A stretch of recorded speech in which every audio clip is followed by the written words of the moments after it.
Olá, seja bem-vindo a mais uma aula de Física. E no vídeo de hoje eu vou falar sobre o lançamento oblíquo, que também é chamado de movimento balístico. Vejamos.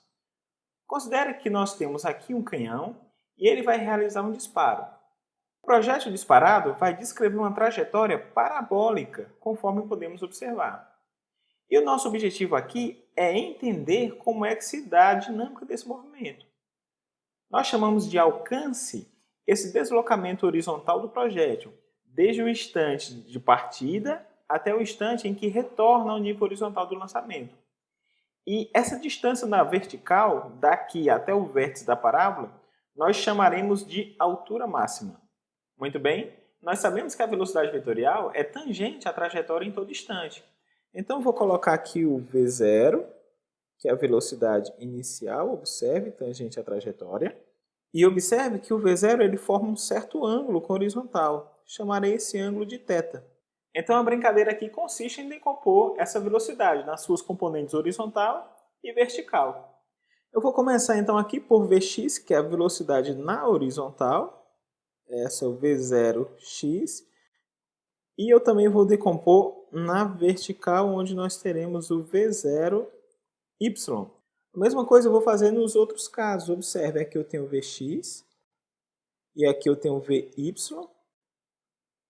Observe que eu desenhei o vetor Vy menor do que no caso anterior. Por quê? Porque à medida que o projétil sobe, a velocidade vertical vai diminuindo. Isso acontece porque, enquanto o Vy aponta para cima, a gravidade aponta no sentido oposto. Dessa forma, nós temos que na vertical acontece um MRUV, movimento retilíneo uniformemente variado. Já na horizontal, como não possui aceleração, nós temos simplesmente um MRU, movimento retilíneo uniforme. Continuando, aqui eu tenho o Vx e o Vy menor ainda, bem pequenininho o vetor Vy. E no ponto de altura máxima eu só vou ter velocidade na direção x. A velocidade na vertical é igual a zero, por isso que ele não sobe mais. E o que vai acontecer a partir de agora? O que vai acontecer é que ele começa a descer. Observe. Nesse caso aqui nós temos Vx e o Vy agora ele aponta para baixo, mudou o sentido da velocidade. Mesma coisa aqui, nós temos Vx e o Vy, mais uma vez agora, observe que o Vy está aumentando. Porque nós temos que a aceleração e a velocidade estão no mesmo sentido, esse movimento vai ser acelerado. E para finalizar, aqui embaixo nós temos que Vx está aqui e depois nós temos o Vy. Então, de forma bem resumida, na horizontal a velocidade ela é constante, enquanto que na vertical a velocidade é variada. Durante o movimento de subida, nós temos um movimento retardado, porque Vy e G possuem sentidos contrários, enquanto que na descida é acelerado, porque agora Vy e G estão no mesmo sentido. Agora repare nesse triângulo formado aqui, do V0 com a horizontal, que eu estou pintando de azul. Nós temos que o cosseno desse ângulo, cosseno de θ, é igual ao cateto adjacente, V0x, sobre a hipotenusa, que é V0. Daqui nós concluímos que V0x nada mais é do que V0 vezes o cosseno de θ. Vou guardar essa informação e a mesma coisa eu vou fazer para o seno. Note, seno de θ é igual ao cateto oposto, que equivale V0y, sobre a hipotenusa, que é V0. Daqui nós temos que V0y nada mais é do que V0 seno de θ. Vou guardar essa informação também. Por que eu estou fazendo isso? Porque eu vou utilizar esse V0x e o V0y nas equações do MRU e do MRUV. Observe. São essas as equações de MRU e MRUV e eu vou fazer a seguinte modificação. Como nós sabemos que na horizontal nós temos um MRU, observe como é que vai ficar a nossa nova função horária do espaço. Onde tem S, eu substituí por x, e o V0 eu substituí por aquele V0 cosseno de θ. A mesma coisa eu fiz aqui. Observe na função horária do espaço, na velocidade e na equação de Torricelli. Note que o negativo da gravidade acontece porque ela está no sentido oposto. Nós adotamos que tudo que estava para cima era positivo. Por isso que ela está com o sinalzinho negativo ali. Através dessas equações nós podemos chegar na seguinte conclusão. O tempo de subida de um projétil vai ser dado por T igual a V0 seno de θ dividido pela gravidade. A altura máxima que ele vai conseguir alcançar vai ser dada por V0 ao quadrado seno ao quadrado de θ dividido por 2g. E o alcance, aquela distância horizontal, é igual a V0 ao quadrado vezes seno de 2θ dividido pela gravidade. E aqui eu vou abrir um parêntese. A primeira delas é que o alcance será máximo quando θ for igual a 45 graus. Isso é fácil da gente ver porque, observe, quando eu tiver θ igual a 45, eu tenho que o seno de 2 vezes 45 vai ser igual ao seno de 90, e o seno de 90 nós sabemos que vale 1. Ou seja, o seno ele chega no seu valor máximo. Nós sabemos que o seno ele varia de menos 1 até 1. Então, como eu estou no máximo do seno, eu vou ter o maior alcance. E a segunda observação é que ângulos complementares possuem o mesmo alcance. Para quem não lembra, os ângulos complementares são aqueles em que a sua soma vai dar 90 graus. Exemplo, 30 graus e 60. 30 mais 60 vai dar 90. 20 e 70, mesma coisa. A soma vai dar 90. E assim por diante. Lembrando que todas essas equações aqui, do tempo de subida, da altura máxima e do alcance, elas vieram exatamente dessas daqui que nós encontramos, do MRU e MRUV. Por substituições simples, você consegue chegar em cada uma delas. Vou fazer, por exemplo, aqui a do tempo de subida.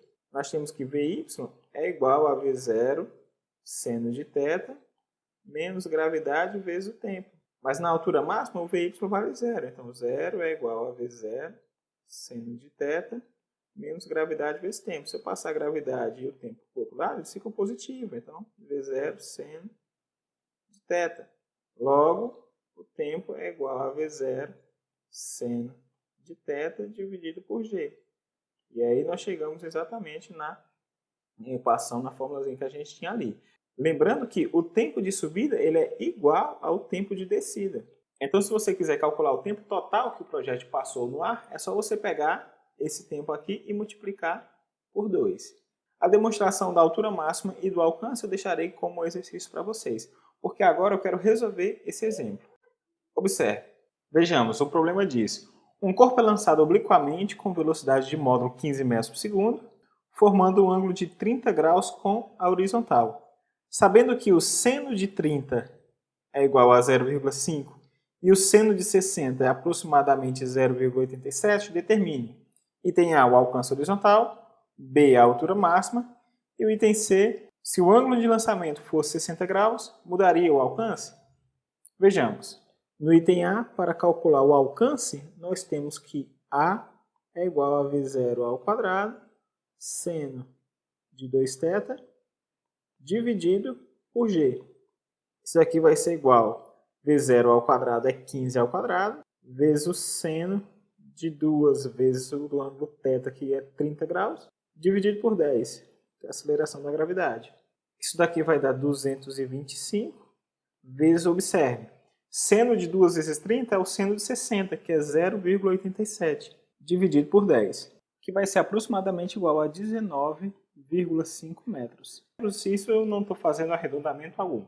Bom, para o item B, nós temos que a altura máxima ela vai ser dada por V0 ao quadrado, seno ao quadrado de θ, dividido por 2g. Então, nós temos que 15 ao quadrado, vezes o seno de θ ao quadrado, eu já vou substituir. Seno de 30 é 0,5, então 0,5 ao quadrado, dividido por 2 vezes 10. Isso aqui vai ser igual a 225 vezes 0,25 dividido por 20, que vai dar aproximadamente igual a 2,8 metros. E no item C ele pergunta se o ângulo de lançamento for 60 graus, mudaria o alcance? E a resposta é não. Porque como 30 e 60 são ângulos complementares, ou seja, a soma deles, 30 mais 60, dá 90, então o alcance é exatamente o mesmo.